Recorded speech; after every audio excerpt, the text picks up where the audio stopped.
All right, morning, everybody. Happy Easter. How are you? If you're hopping in for the first time, or just the first time in a while, today we are actually in the 16th and the final week of our series out of Luke's Gospel that we're calling At the Table with Jesus. So before I get to the text we're going to be in this morning, let me just kind of give you an idea of what the heart of this series was start to finish. If you were to sit down and spend really any length of time in Luke's Gospel, two things I think would very quickly become apparent to you. The first is that of all the ways that Jesus could have spent his time here, and he only had about 3.5 years to change the world. That's all the time he gave himself. Luke makes it more clear than any other gospel writer that Jesus spent a seemingly inordinate amount of his time around tables. But the other thing that becomes clear when you look at all of these moments recorded for us of Jesus at basically dinner parties, you'll see that tables for Jesus were a whole lot more than just flat surfaces to eat and drink off of. There's something about that setting. There's something about a meal around a table that was something that Jesus gravitated toward as his favorite place of ministry. It was around tables over and over and over again that we see Jesus helping people understand who he is and what he came here to do and what it means to follow him, and that's really what the essence of this series is about. So what we've been doing all year from the first Sunday in January until today, we've just been looking at these different moments in Jesus' life that took place around a table, looking at what he said, looking at what he did, so that we might better understand who he is and what it means to follow him. And so this morning, to conclude this series, we are going to be looking at what I am absolutely convinced was the most memorable dinner party that the disciples ever had. In Luke chapter 24. It says, on the first day of the week, very early in the morning, they came to the tomb bringing the spices they had prepared. They found the stone rolled away from the tomb. They went in but did not find the body of the Lord Jesus. While they were perplexed about this, suddenly two men stood by them in dazzling clothes. So the women were terrified and bowed down to the ground. "Why are you looking for the living among the dead?" asked the men. "He's not here, but he has been resurrected. Remember how he spoke to you when he was still in Galilee, saying, 'The Son of Man must be betrayed into the hands of sinful men, be crucified, and rise on the third day.' And they remembered his words." Verse 13, now that same day, two of them were on their way to a village called Emmaus, which was about 7 miles from Jerusalem. Together they were discussing everything that had taken place, and while they were discussing and arguing, Jesus himself came near and began to walk along with them, but they were prevented from recognizing him. Verse 28, they came near the village where they were going, and he gave the impression that he was going farther, but they urged him, "Stay with us, because it's almost evening, and now the day's almost over." So Jesus went in to stay with them. It was as he reclined at the table with them that he took the bread, blessed and broke it, and gave it to them. Then their eyes were opened, and they recognized him, but he disappeared from their sight. Verse 36, and as they were saying these things, he himself stood among them. He said to them, "Peace to you." But they were startled and terrified and thought they were seeing a ghost. "Why are you troubled?" Jesus asked them, "and why do doubts arise in your hearts? Look at my hands and my feet, that it is I myself. Touch me and see, because a ghost does not have flesh and bones, as you see I have." Having said this, he showed them his hands and feet. But while they still were amazed and unbelieving because of their joy, he asked them, "Do you have anything here to eat?" So they gave him a piece of a broiled fish, and he took it and ate in their presence. Then finally, verse 46, Jesus also said to them, "This is what is written. The Messiah would suffer and rise from the dead the third day, and repentance for forgiveness of sins would be proclaimed in his name to all the nations, beginning at Jerusalem. You are witnesses of these things. And look, I am sending you what my Father promised. As for you, stay in the city until you are empowered from on high." This is God's word. What I just read to you, obviously, is Luke's account of the resurrection of Jesus Christ. The resurrection is not only the most important event in Christianity, I'd offer to you it's the most important event in human history. And I hope in about 25 minutes to make that case. When people in our increasingly secular and skeptical culture hear a story like the one that I just read to you, there's two questions that you have to deal with. that maybe I wouldn't have to deal with if I was preaching just several decades ago, but I have to do it now. The first question is, did the resurrection of Jesus really happen? Is it reasonable to believe that this literally, physically, historically happened? And the second question right alongside that is, if it did happen, then what does it really mean? The first question deals primarily with the mind. The second question deals primarily with the heart. And in order for the resurrection of Jesus Christ to make any difference in our lives, both of those things have to be engaged. So that's what we're going to do this morning. I'm going to talk about the resurrection of Jesus Christ and try to do the best of my ability to apply it to your mind and to your heart. But what I want to do to begin our time together is give you 3 reasons that it is very difficult to dismiss the fact that Jesus Christ was literally, physically, and historically raised from the dead. 3 reasons that you actually can't explain the rise of Christianity apart from the resurrected Jesus. Here's the first one. Number 1, the timing is too early.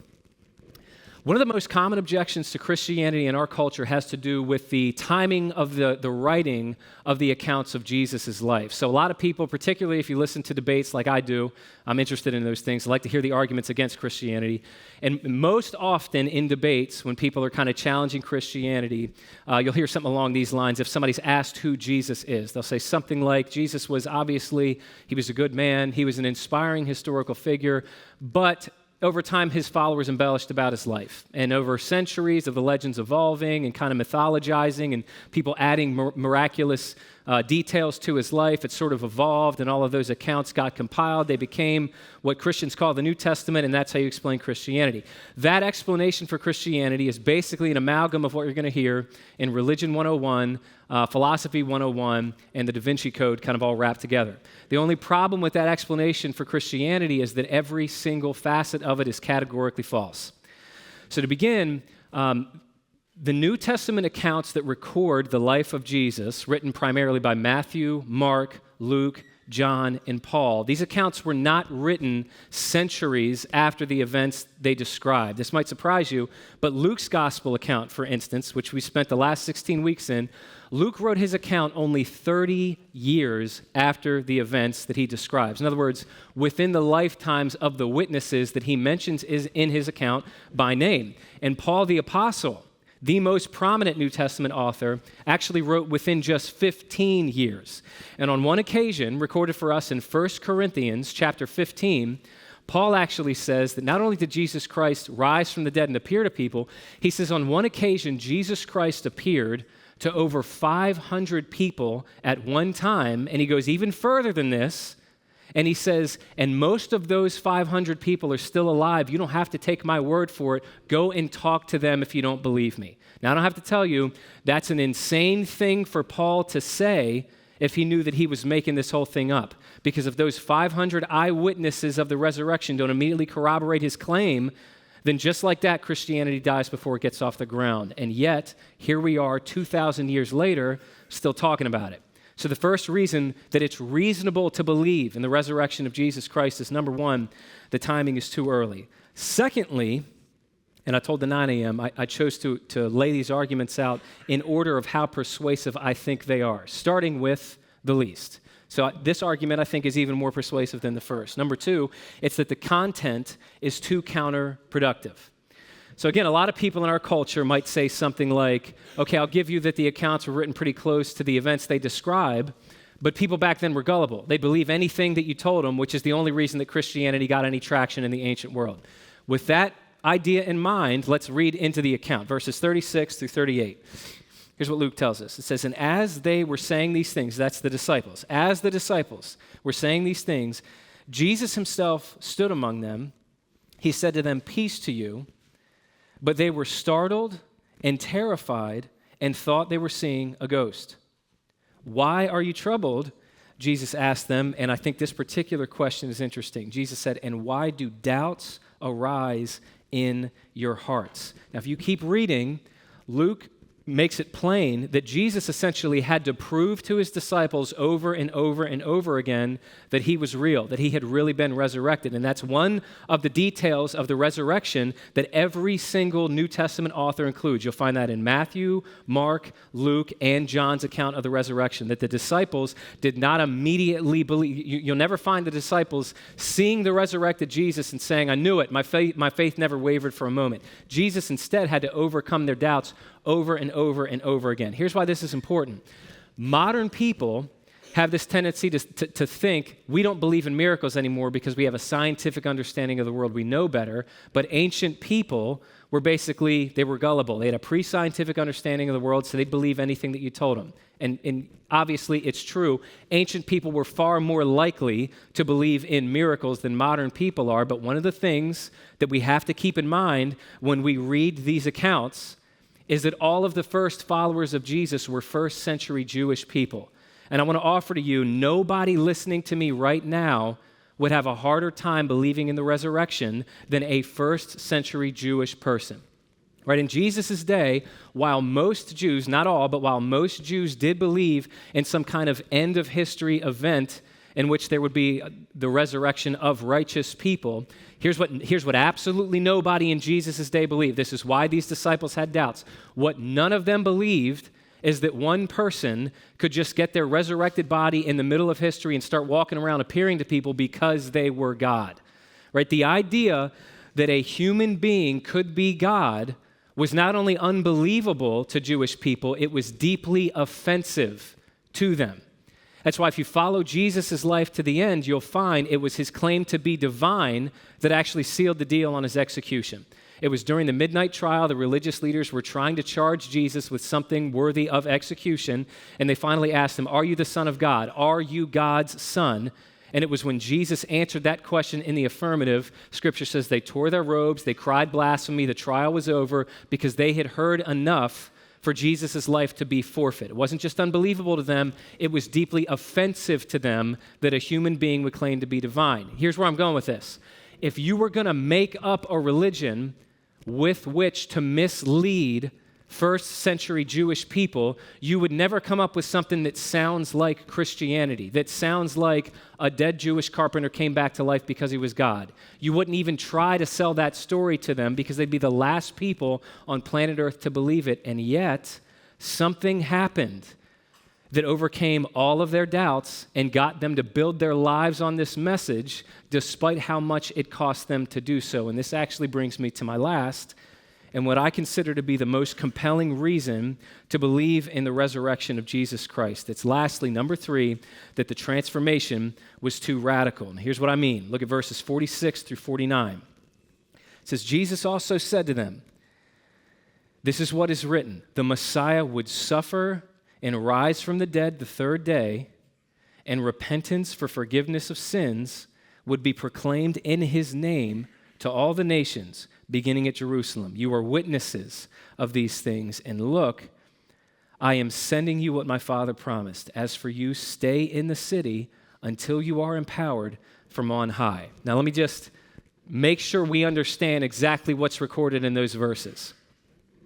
Jesus is looking at his disciples, and he's saying, I'm going to empower you all to go and change the world with the message that a dead Jewish carpenter came back to life because he was God. So just so we're clear, let's think for a moment here about who Jesus is giving this task to. This is something that Christians sometimes call the Great Commission. Jesus is giving this task to go and change the world to this ragtag group of 11 disciples who, keep in mind, it used to be 12. One of them betrayed him, that's Judas. One of them denied even knowing him, that's Peter, but the other 10 don't get a pass. Every single one of them abandoned him in his greatest hour of need. The fact that Jesus is trusting them with anything is wild to me, let alone a task of this magnitude. But here's what I think is even more wild. They got the job done. Now follow me here, because what I'm about to share with you is if you think like me, you'll agree, but this is what I consider to be the single most compelling reason to believe in the literal, physical, historical resurrection of Jesus Christ. Here goes. This is me throwing the kitchen sink at you. There were, in and around Israel, there were plenty of messianic movements before and after Jesus' life, and there have been countless messianic movements throughout human history. So what do I mean when I say a messianic movement? This is important. A messianic movement is a movement in which the leader claims to be God, not just a prophet of God, not somebody that tells you what you need to do to be made right with God, but the leader says, I am God. I'm the author of your salvation. I can save you. Put your hope in me. What that means is Islam really can't be considered a messianic movement because Muhammad never claimed to save anybody. He was just a mouthpiece, he claimed, of God. Same thing with Buddha. Buddha never said, I am the way, the truth, and the life. He said, I know the way. I can point you to the way. It's the eightfold path, but you have to walk it if you want to find enlightenment, if you want to become one with the all-soul of the universe. A messianic movement goes a step further in which the leader says, I'm not here to tell you about salvation. I'm here to offer it to you. I'm not here to help you connect with God. I'm God, and I'm offering to connect with you. That's a messianic movement. As I said, there have been countless messianic movements throughout history, and every single one of them has 4 marked and identifiable phases. Just at the risk of being too on the nose here, follow me here. Every messianic movement in human history has had 4 identifiable phases. I'm going to walk you through them right now. Here's the first phase of every messianic movement. The leader claims to be divine. Second phase of every messianic movement, some number of people believe the leader's claim. Might be a handful, might be a dozen, might be millions, but some number of people believe the leader's claim. The third phase of every messianic movement in history, the leader dies. And because dead people all tend to do the same thing, which is stay dead, here's the fourth and final phase of every messianic movement in human history, the movement dies. Let me give you a clear-cut, modern-day example of this. Not too long ago, I was listening to a debate between Sam Harris, a famous atheist, and William Lane Craig, the famous Christian apologist. It was in April of 2011. They were debating at the University of Notre Dame. And the clip that I saw from the debate was during Sam Harris's time at the podium, and he referenced a religious figure named Satya Sai Baba. I just want to pause here. I never do this, but I'm going to do it today. By show of hands, would you please raise your hand if you know who Satya Sai Baba is? Okay. Between both services, I got 3 people. And that's actually more than I thought. I thought I was going to have a single person at both services. So if you listen to the debate, here Sam Harris explains who he is. For those of you, obviously most of you, who don't know. Satya Sai Baba was a religious figure that came out of India. At the height of his popularity, millions of people believed him to be a living God. And Sam Harris makes the case during his time at the podium that it wasn't just a phenomenon that was localized to India. He says every year, thousands of people from Western educated countries would hop on a plane to meet personally with Satya Sai Baba, and they would come away personally claiming that he had performed a miracle for them. You can go to his Wikipedia page and you'll find, again, at the height of his popularity, this is the gravitational pull that this historical figure had, the CIA, you can Google this when you go home, the CIA was legitimately concerned that another worldwide religion was going to flow from this individual. So Sam Harris references him and he says, listen, all the stuff that people say about Jesus, they say about Satya Sai Baba. Every miracle that the gospel accounts claims Jesus performed, including raising somebody from the dead, he says people claim that Satya Sai Baba has done something like that. So he holds him up as a messianic figure, and he says there's no reason to pay any more attention to Jesus than we do to somebody like Satya Sai Baba, because all throughout human history, we see over and over again these messianic figures. They appear, they have a following, they die, they go away. On its face, it's a fairly compelling argument, and it gains a lot of traction with people. But here's what I find so interesting. Nearly 2 weeks exactly after they debated in April of 2011, they debated at the beginning of April 2011. Almost exactly 2 weeks later, the date is April 24th, 2011, Satya Sai Baba died. I think at the age of 86 years old. And I'll just ask you, what do you think happened to his movement after he died? I bet you can guess. It died.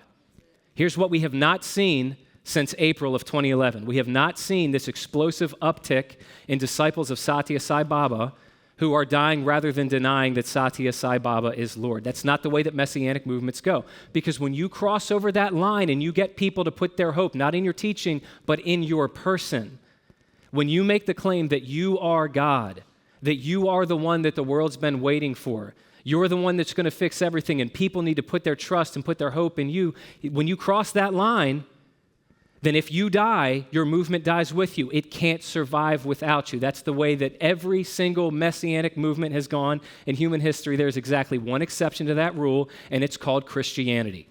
When we look at the historical figure of Jesus Christ, we see something that we had never seen before Jesus and have not seen since Jesus. What we're seeing is a messianic movement that not only survived the death of its founder, but it exploded after the death of its founder, as hundreds and very quickly thousands of Jews and Greeks believed this crazy-sounding idea that a dead Jewish carpenter came back to life because he was God, to the point that in the year 380, the Roman Emperor Theodosius declared Christianity the official belief system of the Roman Empire. So let me put a bow on this before we move on. You can say, as people did in Jesus' day and some people do today, you can say, I don't believe the tomb was empty at all. But it would have been impossible for Paul, writing just 15 years after the crucifixion, to say that Jesus was alive and well and appeared to over 500 people if there was a decaying body in the tomb. That's the first place that people would have checked. And if there was a body in there, then Christianity would have died before it got off the ground. We never would have even heard the name of Jesus. He would have been forgotten as countless other messianic figures throughout human history have been forgotten. Secondly, you can say, as people did in Jesus' day and so many still do today, okay, fine, the tomb was empty because it's a hoax. The disciples stole the body, they hid it, they buried it, and they made the whole thing up. Yes, you can go down that road, but if you go down that road, then here's what you're also believing. You're believing that hundreds of liars then went on to live these lives of compassion and courage and sacrificial love that literally changed the world, the vast majority of them choosing voluntarily to be disenfranchised, tortured, and murdered for what they knew was a lie. See, if there was some kind of social benefit to being a follower of Jesus for the first several hundred years of Christianity, I could believe that it's a hoax.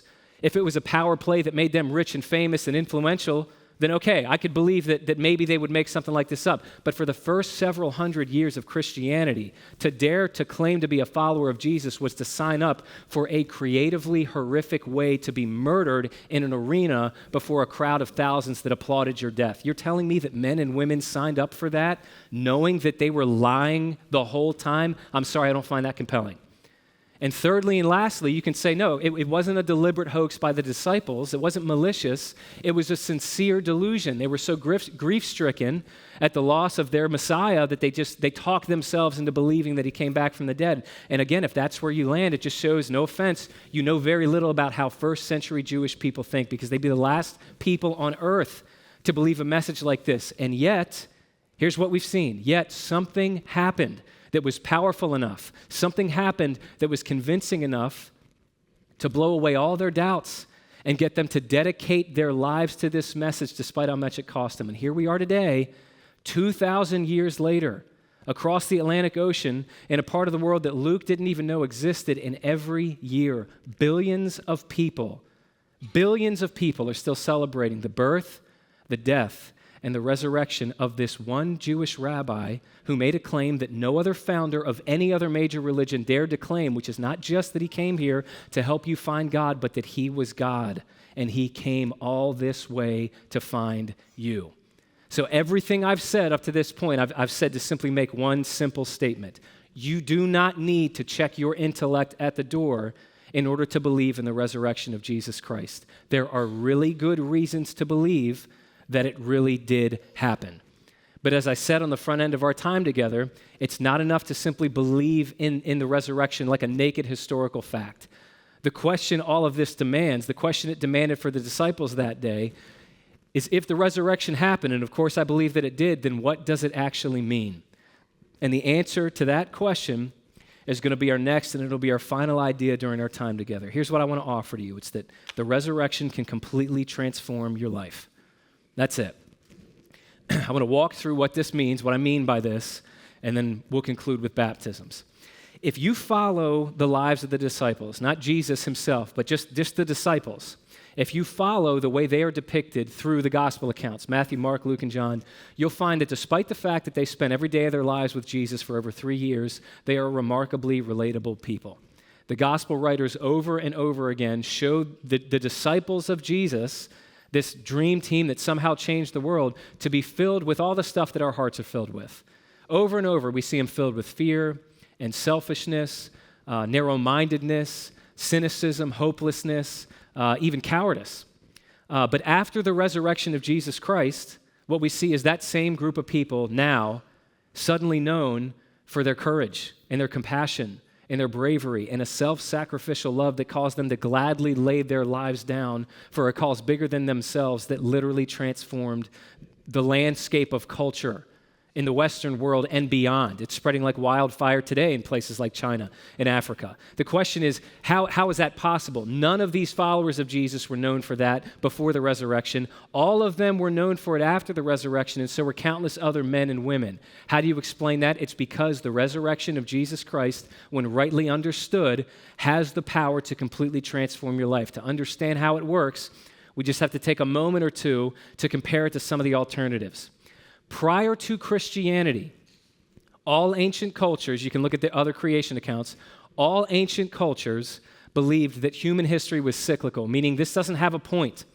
This doesn't have a finale. There's no grand design. We're not going anywhere. If you look at other creation accounts, they basically talk about mankind's creation as an accidental byproduct of a war between the gods, and so we're here by accident, and we're going to be here until we're just not here anymore, and that'll be the end of the story. What's fascinating is that same idea is almost exactly what modern secularism teaches. Now, to explain what I mean, I'm going to read a quote to you. I usually break this out every Easter. This is from Bertrand Russell, who was a famous 20th century secular philosopher. And this quote, it succinctly captures the essence of the belief system known as secularism. Here's what he said. He said that man is the product of causes that had no prevision of the end they were achieving. That his origin, growth, hopes, fears, loves, and beliefs are but the outcome of accidental collocations of atoms. That all the labors of the ages, all the devotion, all the inspiration, all the noonday brightness of human genius are destined to extinction in the vast death of the solar system, and that the whole temple of man's achievement must inevitably be buried beneath the debris of a universe in ruins. Here's how he ends it. He says, only within the scaffolding of these truths, only on the firm foundation of unyielding despair can the soul's habitation henceforth be safely built. I told the 9 a.m., doesn't that make you want to carpe some diem?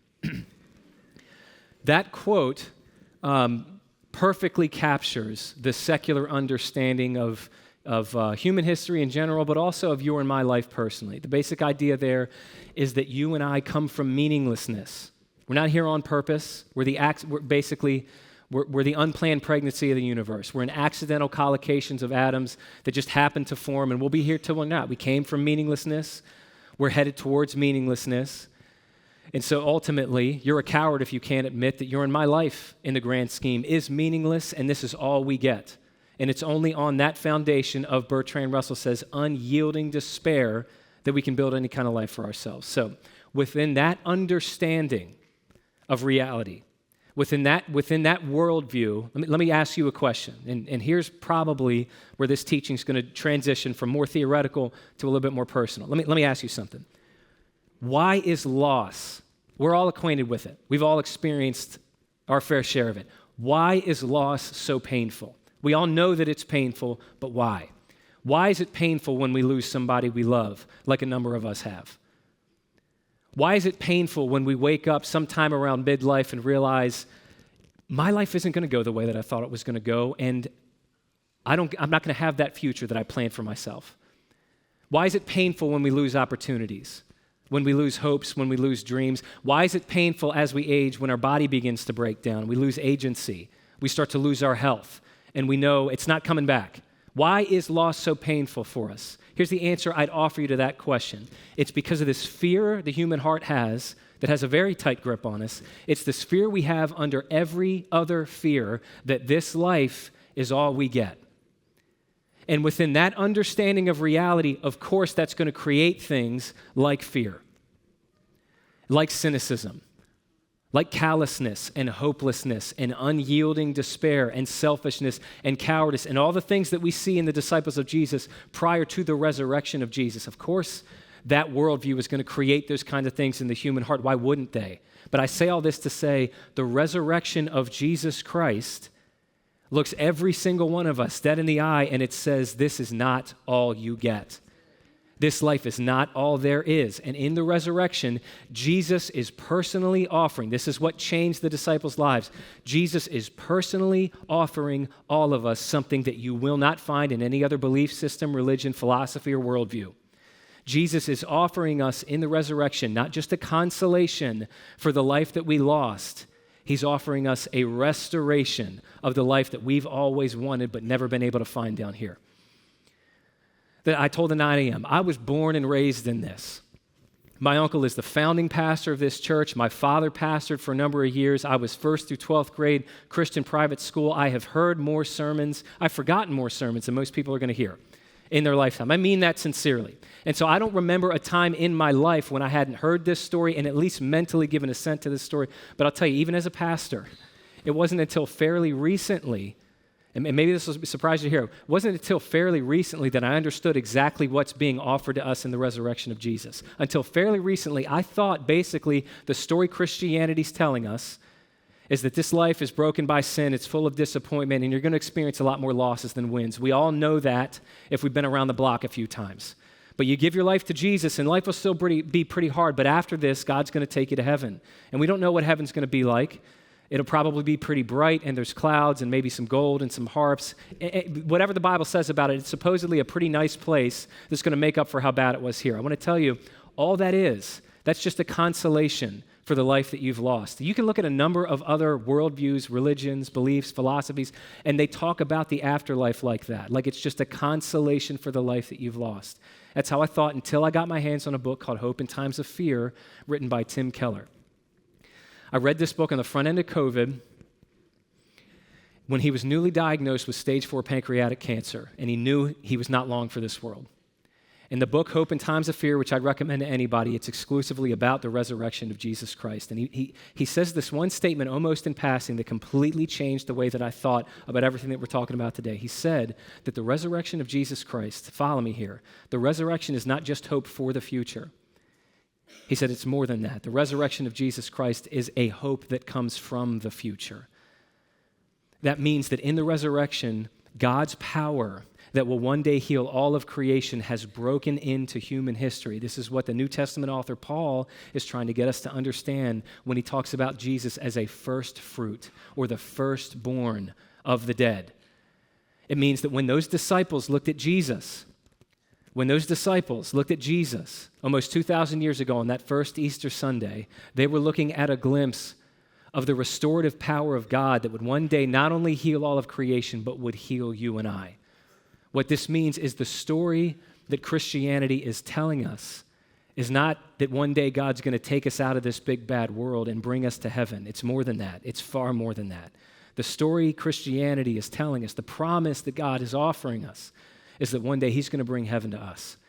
He will resurrect and restore this world to what it was always meant to be. And in Jesus, by grace through faith in his name, he will resurrect and he will restore you to what you were always made to be. That means that in the resurrection, you're going to get your life back, not your old life, but the life you've always wanted but never been able to find down here.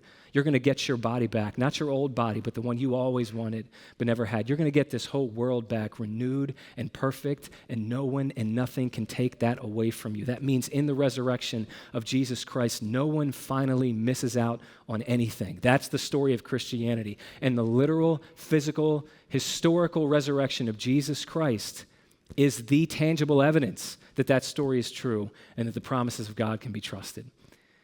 So we have just about arrived at the end of our time together. I know we got a lot of moving parts between the worship team, the baptism, and a whole mess of kids that are going to be in here. So with that, here's your cue, everybody. You can start moving. I'm going to try to land this plane.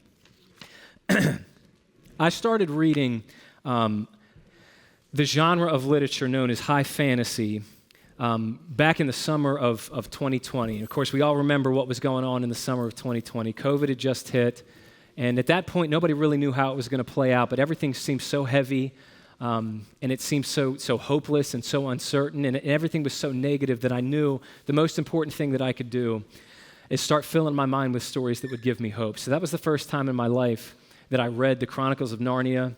After that, I read The Hobbit, and then, of course, I came to Tolkien's classic trilogy, The Lord of the Rings. And before I cracked the binding on the first book in that trilogy, a friend of mine, a great friend of mine, he texted me and he told me that there's a monologue. It's not much longer than a page, buried almost right in the middle of that trilogy. He said that one monologue is worth reading the entire trilogy. He wouldn't tell me exactly what it was, but he told me to text him when I thought I found it. And as soon as I began reading it, I knew I was where he talked about. It's this moment where Sam is talking to Frodo, and everything seems so dark, and everything seems so hopeless. And it just seemed like there was no way out of this mess. And even if they somehow got to the other side, it could never be good enough to outweigh how bad it had been. Here's what Sam said to Frodo. He said, "It's like in the great stories, Mr. Frodo, the ones that really mattered. Full of darkness and danger they were. And sometimes you didn't want to know the end, because how could the end be happy? How could the world go back to the way it was when so much bad had happened? But in the end, it's only a passing thing, this shadow. Even darkness must pass. A new day will come. And when the sun shines, it'll shine out the clear." That's the hope that we have in Jesus, church. It's that all this darkness and all this pain and all this suffering that sin has caused since that fateful day in Genesis chapter 3, in the end, we're going to see it's just a passing shadow. And when Jesus returns to finish what he started, the dawn that we've been waiting for since that day, that dawn will arrive. And when the sun shines, it'll shine out the clearer. Because in Jesus, all the great stories come true, and we will live to see this world set right. That's the hope we have in the resurrection. And when you understand that hope and you make that the foundation of your life, it completely transforms your life. That's what it did for people 2,000 years ago, and it's what it's still doing for people today. So I'll leave you with this thought. I designed this message like I do every Easter. I designed this message specifically to appeal to your head and to your heart, and I've done that to the best of my ability. But I found in 12 years of doing this that you can argue with ideas. You can argue with teachings. You can argue with messages and propositions, but it's very difficult to argue with a transformed life. So if you're listening to me right now and you already believed in the resurrection of Jesus Christ, my hope is that you'd walk out of here with a little bit more of that peace and joy and hope that those first followers of Jesus had when they saw their perfected, resurrected Messiah and knew that their hope would never die because they had a living hope in Jesus. I hope you walk out of here with that same feeling that they had that first Easter Sunday. But if you've heard all this and you're still not sure what to believe, I'd simply ask you, as we transition to baptism, to pay very careful attention to the people who come forward publicly declaring their allegiance to Jesus, because these people, through their baptism, they are the full and final evidence that Jesus Christ is alive and well. He's changed their lives. He's changed my life. And I promise you, if you trust him, he can change yours too. Happy Easter. That's it. That's all.